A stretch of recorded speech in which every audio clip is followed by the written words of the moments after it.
kunyari meron tayong given. Pag sinabing degree, yung pinakamataas na exponent yan. So meron tayong number 1.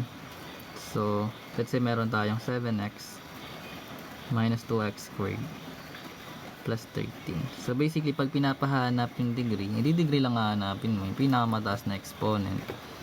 So ano ba yung pinakamataas na exponent? Kung meron kang x squared, tapos yung constant, ibig sabihin, yung sagot dito is, yung sagot 2. Ito yung pinakamataas.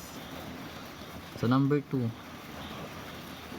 So let's say meron tayong 14m cube plus m squared minus 16m plus 8. So yung sagot dito, napakahirap. That is, kahit babasahin mo, malalaman mo yan. So yung pinakamataas is 3, diba?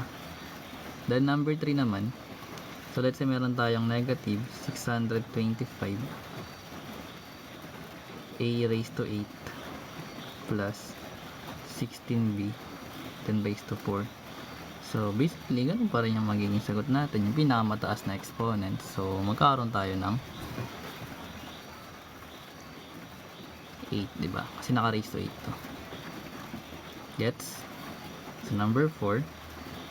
So let's say meron tayong 200p minus 30p squared m plus 40m cube. So ito guys, ano yung pinakamataas?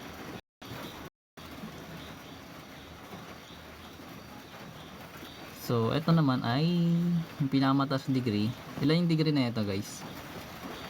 That is 1, diba? Kasi raised to 1 lang. Ito kaya ilan? Yung negative 30p squared m natin. So basically guys, pag magkatabi yung variable, 3 rin to kasi ina-add natin yung exponents nila. So magkakaroon ka ng 2 plus 1, that is 3. So meron tayong m cube, 3 rin. Bisa yung pinakamataas dito is 3. Then number 5, let's say meron tayong x squared plus 4x plus 4. So ito yung given. Yung pinakamataas, that is 2. Then last number, 6y raised to 4 minus y raised to 5 plus 3y minus 4. So yung pinakamataas na exponent, that is yung raised to 5. Ay, yung 5 na natin. Yun lang yung degree, pinapahanap.